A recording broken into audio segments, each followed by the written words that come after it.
UV India news में आपका स्वागत है।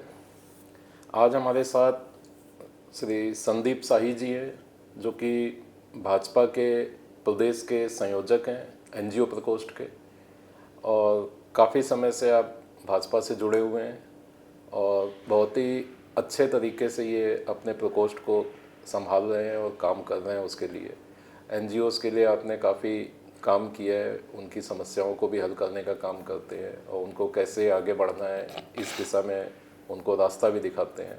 तो आपका बहुत बहुत स्वागत है, अभिनंदन है आपका। मैं सबसे पहले आपसे ये जानना चाहूँगा कि आप राजनीति में कैसे आए?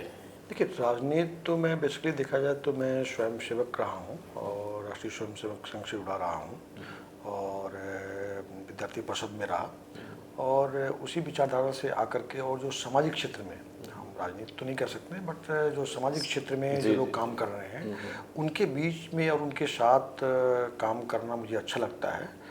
और इस कारण से मैं जो है जुड़ा हूँ और मेरा रुचि भी है। तो मैं अन्य कार्यों के साथ साथ जो है, जो समय मिलता है तो उसमें मैं सामाजिक क्षेत्र में लोगों को कैसे जोड़ा जाए, उनके साथ कैसे काम किया जाए, उसके साथ जुड़ करके मैं लगातार काम कर रहा हूँ। तो आपका, क्योंकि आपको पूरा प्रदेश देखना होता है और पूरे प्रदेश में आपके दौरे भी होते रहते हैं, तो आप अपने परिवार को कैसे समय देते हैं? किस तरह से फैमिली को आप समय देते हैं अपने? देखिए, बहुत अच्छा सवाल आपने किया। हमने अपने कार्य को विभिन्न प्रकारों से हमने विभाजित किया है। एक तो जैसे हमें अपनी आर्थिक स्थिति को भी देखना है, तो मैं एज ए प्रोफेशनल भी हूँ और विभिन्न सामाजिक संगठनों के साथ जुड़ करके मैं काम भी करता हूँ। और परिवार के लिए भी समय है, मतलब यदि मैं जब अपने क्षेत्र में रहता हूँ तो परिवार के साथ भी समय देता हूँ और उसके साथ जो हमारे पास अन्य समय मिलते हैं, वीकेंड मिलता है या इस तरह की गतिविधियाँ लगती है, तो उसको निकाल करके मैं सामाजिक क्षेत्र के जो कार्य होते हैं उन कार्यों में जुड़ करके जो है मैं भ्रमण भी करता हूँ और सहयोग भी देता हूँ मैं जो है। कोई अगर आपके पास एनजीओ वाला आता है कि उसको कोई, जैसे जनरली आजकल लोग एनजीओ शुरू कर देते हैं कि हमें भी कोई सामाजिक काम करना है, लेकिन उनके सामने फंड की दिक्कत होती है और कहाँ से फंड मिलेगा उनको आइडिया नहीं होता है, उनको मालूम नहीं होता है कैसे मिलेगा। तो उनको आप किस तरह से आप हेल्प करते हैं या उनके लिए आप क्या कहना चाहेंगे? देखिए, उसमें बेसिकली आप देखेंगे, एक तो मतलब किसी राजनीतिक दल का मैंडेट नहीं होता है कि संस्थाओं को फंड दिलाने का काम करे। उसके लिए पूरे गाइडलाइंस हैं, प्रपोजल्स आते हैं। लेकिन हम लोगों ने उत्तर प्रदेश में गोवा की पहले हमारी एक्स गवर्नर रही हैं स्वर्गीय मृदा सिन्हा जी ने, तो जब गवर्नर थी तो उन्होंने मुझसे एक सलाह दिया था कि एक सामाजिक संगठनों को लेकर के एक आपको नेटवर्क बनाना चाहिए। तो हम लोगों ने उत्तर प्रदेश में विशेष तौर से, हालांकि उसमें बिहार के भी लोग हैं, दिल्ली प्रदेश के भी लोग जुड़े हुए हैं, तो हम लोगों ने एक नेशनल अलायंस फॉर स्वच्छ भारत एक नेटवर्क बनाया है। लगभग उसमें 500 से अधिक संस्थाएं हैं और उस संस्था का मैं नेशनल कन्वीनर भी हूँ। और उस नेटवर्क में लगभग बहुत सारे एक्सपर्ट जो डेवलपमेंट प्रोफेशनल्स हैं, सामाजिक क्षेत्र में काम कर रहे हैं, चार्टर्ड अकाउंटेंट हैं, ऐसे लोग उसमें जुड़े हुए हैं। तो हम लोग उस नेटवर्क के माध्यम से, और अपने विचारधारा के लोग हैं वो, उस नेटवर्क के माध्यम से हम सामाजिक संस्थाओं को बीच बीच में उनकी कैपेसिटी बिल्ड करना, उनके स्किल्स को डेवलप करना कि कैसे उनको प्रपोजल्स बनाने हैं, या कोई गवर्नमेंट्स के स्कीम्स निकलते हैं, CSR वाले स्कीम्स निकलते हैं, तो उनको हम सर्कुलेट भी करते हैं और कैसे उनको अप्लाई करना है, ये गाइडेंस हम उस नेटवर्क के माध्यम से उनको देते रहते हैं। और इसके अलावा उनकी कैपेसिटी बिल्ड, यानी उनको कैसे अपने प्रपोजल्स को बनाने हैं, कैसे अपने लेखा जोखा को रखना है, कैसे यदि उनको अपने फाइलिंग तैयार करनी है, तो इस तरह की बीचों में हम उनकी कैपेसिटी बिल्ड करते हैं। और हमें लगता है कि बहुत सारी संस्थाएं उनकी कैपेसिटी बिल्ड भी हुई है और वो सरकार से और विभिन्न संस्थानों से वो फंड लेकर के काम भी कर रहे हैं जो है। तो आपने बताया कि आप नेशनल मिशन फॉर स्वच्छता, नेशनल अलायंस फॉर स्वच्छ भारत। हाँ, स्वच्छ भारत, तो उसमें किस तरीके से काम करती हैं संस्थाएं? उनको किस तरीके से उनको आपने जोड़ा हुआ है? जी, बेसिकली क्या था कि ये इसका गठन 2014 में हुआ था। फोकस हमारा स्वच्छता को लेकर के था। जब माननीय प्रधानमंत्री जी ने 9 लोगों को ब्रांड एम्बेसडर बनाया था स्वच्छता का, जी जी जी। तो उसमें मृदा जी पहले नंबर पे उनका नाम था जी और अमिताभ बच्चन और ऐसी सारी हस्तियां थी। जी जी। तो मृदा जी ने उत्तर प्रदेश को लेकर के हमें ब्रांड एम्बेसडर बनाया था स्वच्छता को लेकर के।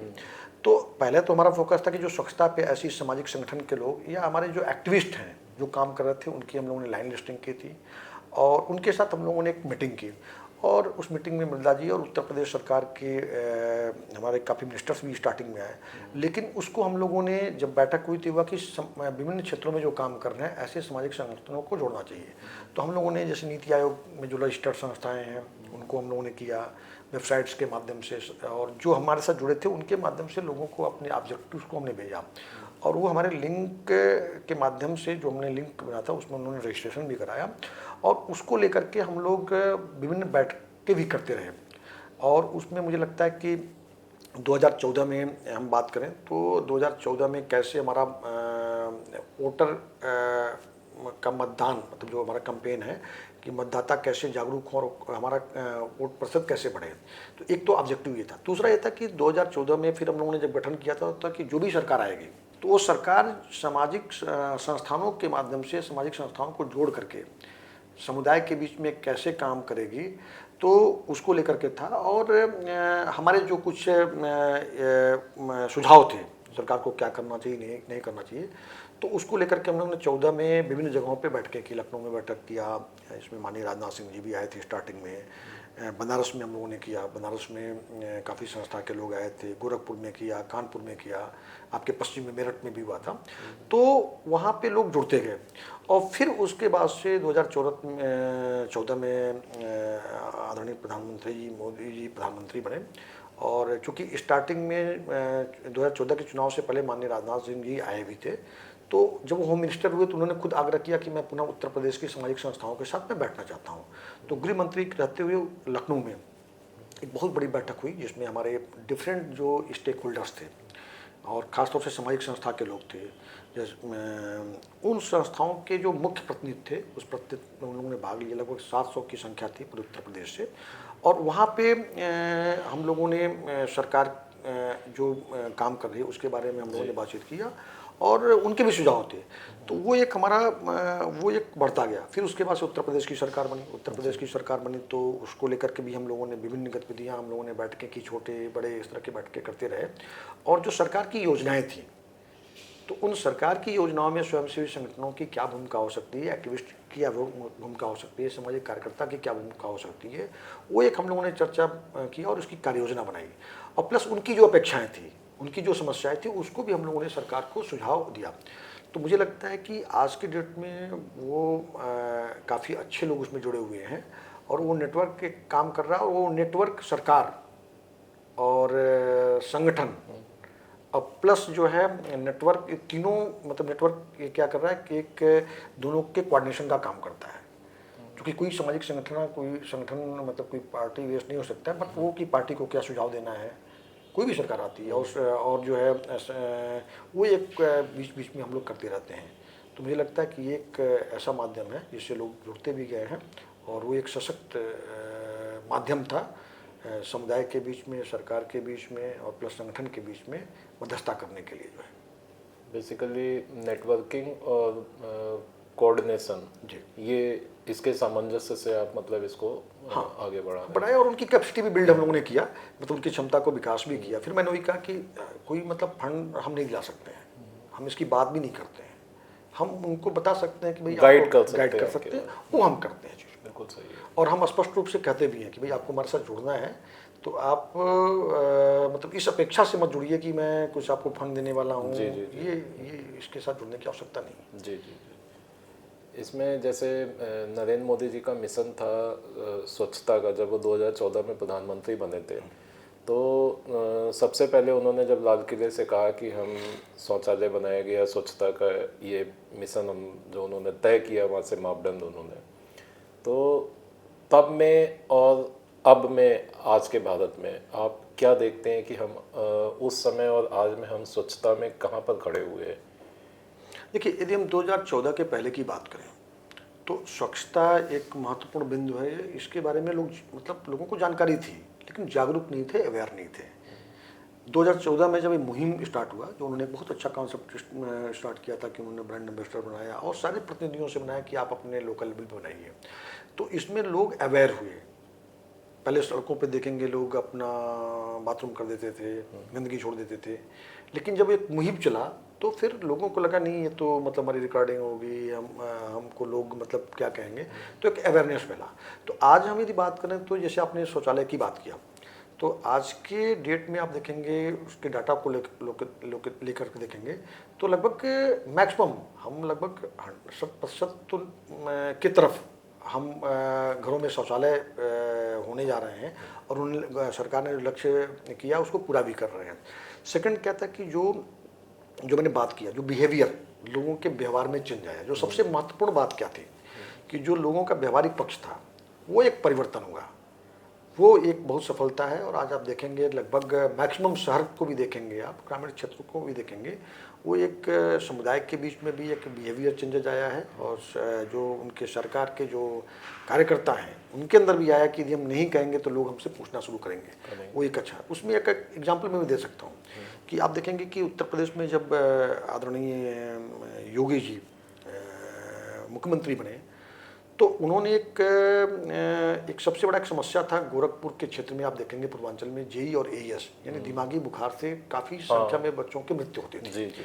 और हजारों लोगों की मृत्यु होती थी, और उसमें उन्होंने उस पर गोरखपुर में जब वो सांसद थे तो उन्होंने काफ़ी काम किया, लेकिन वो बीमारी से रोक नहीं पा रहे थे। तो उन्होंने क्या किया, डिफरेंट स्टेक होल्डर के माध्यम से उन्होंने एक संचारी रोग अभियान जापानी इंसेफेलाइटिस, हाँ, तो उन्होंने एक 2014 में एक मुहिम उन्होंने स्टार्ट किया कि हम एक संचारी रोग और दस्तक अभियान की शुरुआत करेंगे जो साल भर में 3 बार होता है। और उसका एक अप्रोच भी था कि वो मल्टी स्टेक होल्डर जो लाइन डिपार्टमेंट है, जो डिपार्टमेंट है, उनके माध्यम से जो उनके वर्क हैं उनको वर्क करके लोगों को जागरूक किया जाए, जिसमें पंचायती राज और नगर निगम की एक बहुत भूमिका थी कि मतलब लोगों को जो स्वच्छता का व्यवहार है वो अपनाया जाए।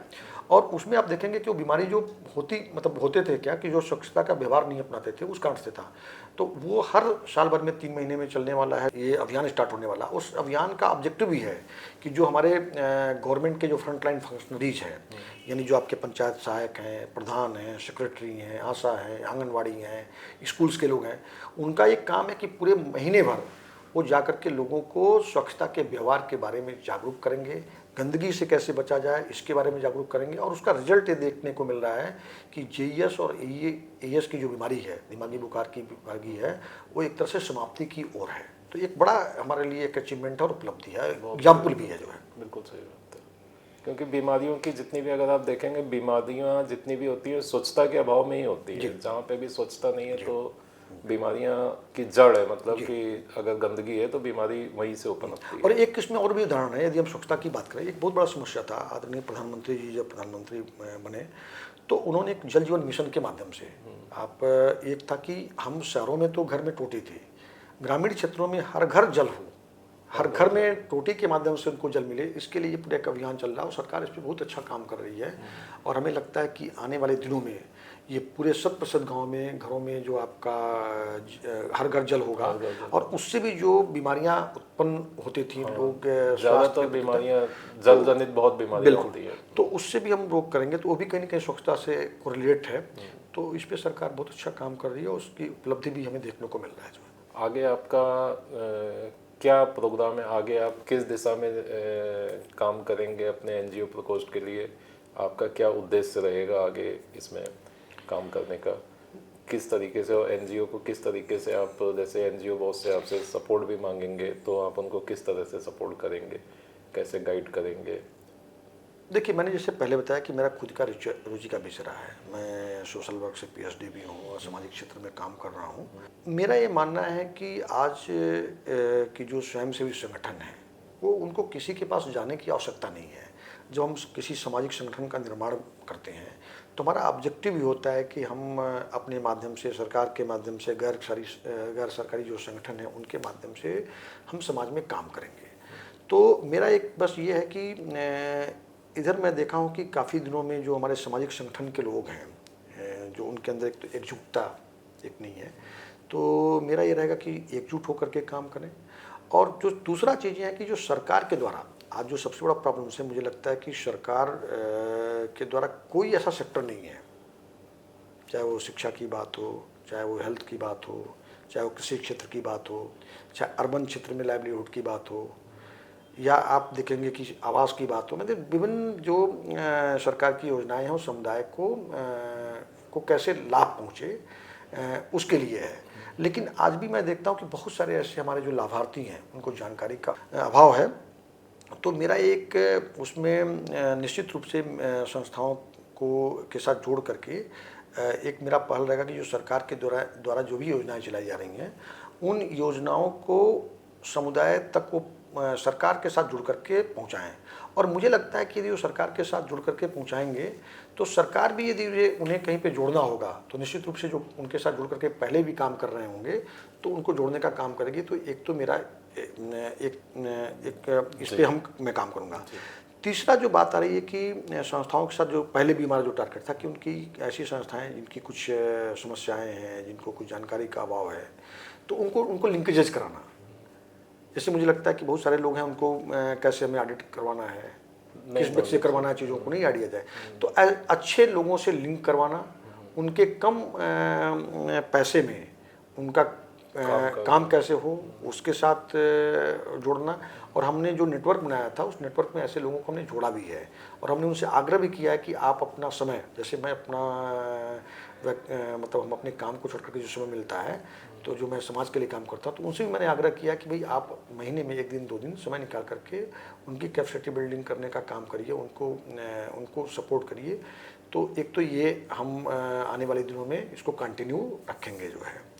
और प्लस उसके साथ जो सामाजिक क्षेत्र के लोग जो मिसगाइडेड होते हैं चीज़ों को, उनको आइडियाज़ नहीं है, गलत जगहों पे अपना चले गए और उनको लगता है कि मैं प्रपोजल बनाना है तो हज़ारों रुपया वो देते हैं, उनको प्रोजेक्ट भी नहीं मिलता है। तो वो प्रपोजल कैसे बनाना चाहिए, जो मैंने पहले भी बात किया था, उसको उनको गाइड करने का काम जो हमारे नेटवर्क के जो एक्सपर्टीज हैं उनके माध्यम से हम करेंगे। और आने वाले दिनों में हमारा प्रयास रहेगा कि छोटी छोटी कार्यशाला, छोटी छोटी जगहों पे जो हमारे NGOs के जो नेटवर्क है उनके माध्यम से जनपदों में जा करके और उनको जोड़ करके, उनको प्रशिक्षित करके, उनको जानकारी दे करके ये हम काम करेंगे।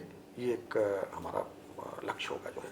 अंत में मैं ये आपसे जानना चाहूँगा कि आप जो भी अपना NGO लोगों ने बनाया है लेकिन वो उस पर काम नहीं कर रहे हैं या केवल गाइडेंस की वजह से, आपने बताया भी कि जैसे कि हम उनके लिए वर्कशॉप का आयोजन करेंगे डिफरेंट सिटीज़ में और रूरल और अर्बन दोनों एरिया में, और उनको हम गाइड करेंगे उसके माध्यम से। तो उनको आप क्या सजेशन देना चाहेंगे? क्योंकि बहुत से लोग सोचते हैं कि हम NGO बना लिया, हमने NGO बना के हम कौन सा तीर चला देंगे या वो कर देंगे, इसलिए बहुत तमाम लोग ऐसे NGO बना के उन्होंने खड़े किए हुए हैं लेकिन एक्चुअल में उनका कोई काम नहीं हो रहा है। तो उनको आप क्या सजेशन देना चाहेंगे, क्या आप उनको वो करना चाहेंगे? मेरा सुझाव उनके लिए ये है कि जब हम कोई सामाजिक संगठन का निर्माण करते हैं तो हमारा ऑब्जेक्टिव भी बड़ा होता है। लेकिन जो आपने बताया कि जो सबसे बड़ी समस्या है कि भाई वो बना तो लिए बट उनको आइडियाज़ नहीं है।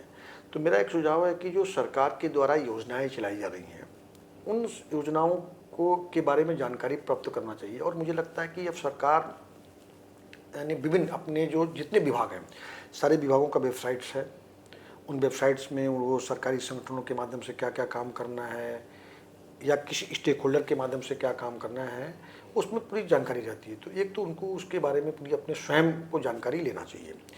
सेकंड, मेरा ये मानना है कि निश्चित रूप से यदि आप अपना किसी भी सामाजिक संगठन को आप अपना पैसा लगा करके बहुत दिन तक सर्वाइव नहीं कर सकते।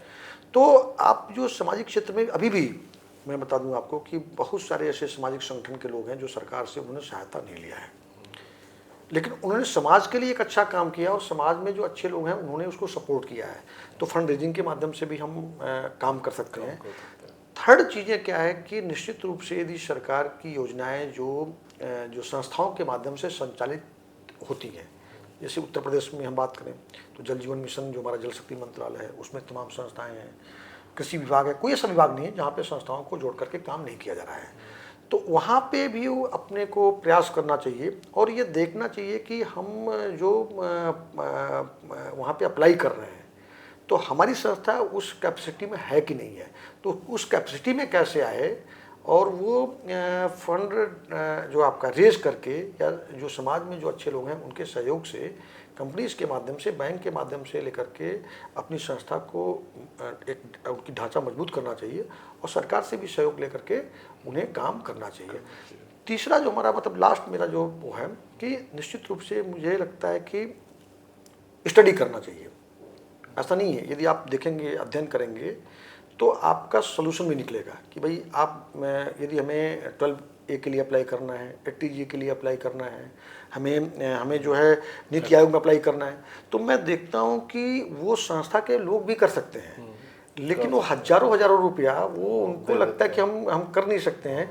उसमें ऑनलाइन ही अब सरकार ने इतना अच्छा काम किया है कि जहाँ पर भी आपको कोई भी सर्टिफिकेट मिलना है तो वो सर्टिफिकेट आपको ऑनलाइन करना है, और वो सिंपल सा है कि आपको केवल अपने डॉक्यूमेंट्स जमा करने हैं और आपको सर्टिफिकेट, यदि आपका डॉक्यूमेंट सही है तो आपको मिल जाएगा। तो उसमें वो स्वयं उस पर उन्हें वो काम करेंगे, तो एक तो इनको जो दूसरे को पैसा देते हैं वो एक उनका बचेगा। तो ये मुझे लगता है कि मेरा सुझाव उनको यही है कि इस पर यदि हम काम करेंगे तो निश्चित रूप से वो कर लेंगे। और भी एक मुद्दा है कि मैं देखता हूँ कि सामाजिक संस्था के जो लोग हैं वो मतलब ये ऑब्जेक्टिव नहीं होना चाहिए कि भाई हमें मतलब फंड नहीं मिला तो हम नहीं काम करेंगे।